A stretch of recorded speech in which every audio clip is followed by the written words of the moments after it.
Hey YouTube, it's Dimitri from Biancaland, and today I just want to do a quick video on what burpee plants look like when you order them in the mail, because I was not sure what to expect, right? These are live plants, they're not seeds, but without further ado, let's just dive on in.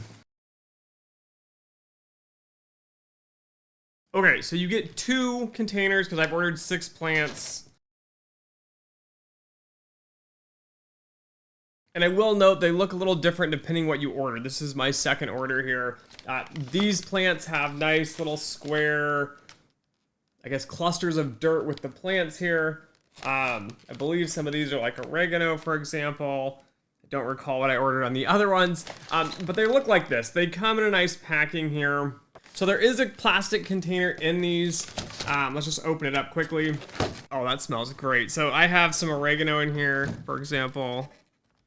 Carefully untangle them, and basically you're gonna get a little plant just like this, just like you went to, you know, Lowe's, Home Depot, some of those big box stores. Anyways, that's what they look like when they come. I ordered also some burgundy broccoli before. It came in a similar package like this, but it was 6 little tiny ones, and they're just little plugs of dirt. There was no container in those, so those you needed to be ready to transplant into a little pot or put them right in the ground. So anyways, thanks for watching, and as always, until next time.